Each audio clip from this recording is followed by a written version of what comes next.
Yerin daxili quruluşu haqqında danışaq. Deməli, yeri geologiya elmi öyrənir. Yer 3 təbəqədən ibarətdir. Mantia, nüvə və yer qabığından. Yumurta kimi düşünsək, yumurtanın sarısı nüvədir, ağı mantiyadır, qabığı isə yer qabığıdır. Bizim üzərində gəzdiyimiz yer əslində nazik bir təbəqədən ibarətdir. Ən qalın yeri, yerin Himalay dağlarında Everest zirvəsidir. 8848 metr. Ən dərin yeri isə Sakit Okeanda Marian çökəkliyidir. Onun da dərinliyi 11022 metrdir. Deməli, nüvə yerin ən qalın təbəqəsidir. 3500 metr dərinliyi var.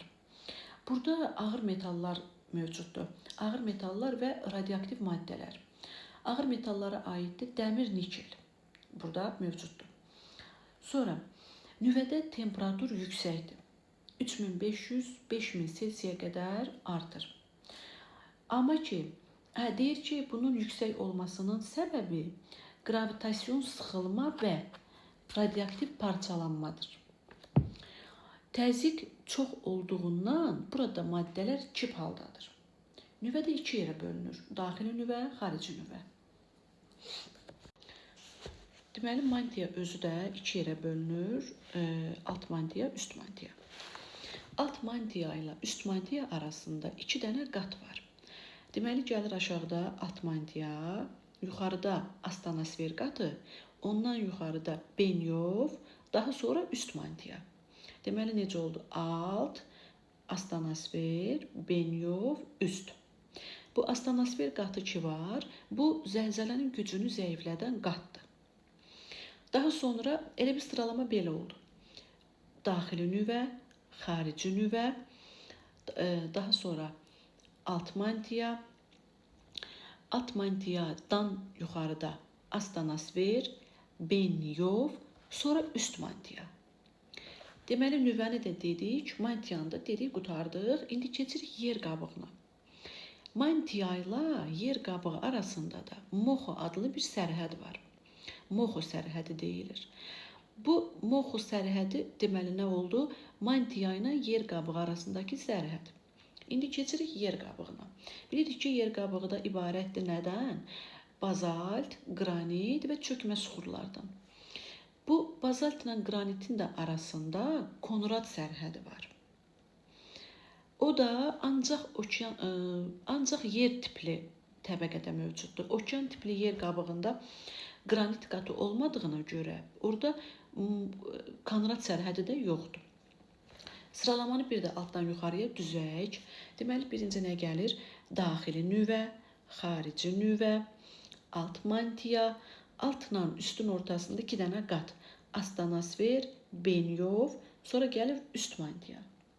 Üst mantiya ilə, yəni ki, ümumilikdə mantiya ilə yer qabığı arasında da Moxo sərhədi gəlir.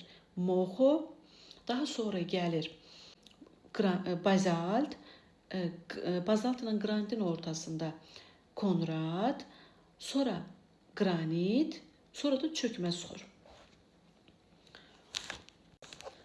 Deməli, yer qabığını təşkil edən suxurlar, deməli, maqmatik, metamorfik, bir də çökmə suxurlardan ibarətdir. Baxaq, deməli, çökmə suxurlar özləri də iki yerə bölünür. Qeyri-üzvü və üzvü mənşəli. Maqmatiklər də iki yerə bölünür. İntruziv, effuziv. Bir də demişdik, metamorfik suxurlar var. Bu da nədir? Elə bir ki, xarici təsirlərin, günəşin, küləyin, istinin, soyuğun təsiri ilə suxurun tərkibi dəyişir. Məsəl üçün, cild isə, cild biraz belə elastik materialda daxı, çevrilir gilli şistə, daha bərk bir materiala. Qranit çevrilir, məsəl üçün, qneysə, şəkilləri var. Sonra, əhəng daşı çevrilir mərmərə, qum daşı kvarsitə, gilli şistə. Bunlar oldu metamorfik suxurlar. Sonra, maqmatik suxurlar deməli, iki yerə bölündü dedik. İntruziv, effuziv. Bu nə olan şeydir? İntruziv odur ki, maqma hələ bayıra çıxmayıb. Hələ içəridədir. Effuziv odur ki, vulkan püskürübdür. Maqma vulkandan axıbdır çölə. Bu da olur effuziv mənşəli suxurlar. Maqmatik mənşəlilərdən baxaq. Deməli, intruzivə aiddir. Qranit, qabbro, siyenit, diorit. Digərləri isə aiddir effuzivə, yəni ki, bayırdakı suxurlara. Qranitlə bazalt dedik, deməli, yer qabığını təşkil edən suxurlar. Bunlar su keçirməyən məsafəsiz suxurlardır. Daha sonra baxaq indi aşınma növlərinə. Uşaqlar, 3 cür aşınma növü var. Fiziki, kimyəvi və üzvü aşınma. Fiziki aşınma odur ki, günəş şüalarının təsiri ilə suxur parçalanır. Bu da ən çox səhralarda baş verir. Burada deməli, diqqət etməliyik ki, nəyə? Səhra görürüksə, adətən səhra görürüksə, fiziki aşınmaya götürürük. Amma bu demək deyil ki, fiziki aşınma təkcə isti yerlərdə gedir. Temperaturun kəskin dəyişdiyi hər yerdə fiziki aşınma gedə bilər. Bu nə deməkdir? Məsəl üçün, səhralarda necə olur? Orada atmosfer zəif olduğuna görə gündüz hava çox isinir, gecə isə çox soyuyur. Yəni, gecə mənfiyə düşür. Gündüz isə 40, 50, 60 selsiyə qədər qalxır. Bu proses eyni zamanda başqa yerlərdə də ola bilər. Məsəl üçün, qəfil buzun əriməsində də fiziki aşınma gedə bilər. Sonra, üzvü aşınma daha çox bitki və heyvanların çox olduğu ərazilərdə gedir. Məsəl üçün, ekvatorial meşələrdə, mülayim enliklərdə, harada ki, heyvan bitki boldur, orada. Deməli, kimyəvi aşınma isə daha çox nəmişliyin, suyun olduğu ərazilərdə intensiv baş verir. Deməli, kimyəvi aşınmanın qarşısına yazılıb ki, suxurların suda həll olub, tərkibini dəyişərək dağılmasıdır. Deməli, suxurların suda həll olaraq tərkibinin dəyişməsidir. Fiziki aşınma nə oldu? Temperaturun kəskin dəyişməsi nəticəsində suxurun parçalanmasıdır.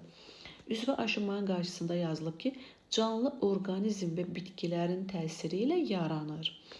Yəni, bu nə deməkdir? Bitkinin kökləri yerin dərinliyinə qədər gedir və orada suxurları parçalayır. Yaxud da ki, bir heyvan ölür, onun bədənindəki maddələr təsir eləyir ki, suxurlar parçalansın, turşular, belə deyək. 3 cür aşınma oldu, fiziki, kimyəvi, üzvü. Bu da belə. Daha sonra gələk litosfer tavaları və onun hərəkətinin nəticələrinə.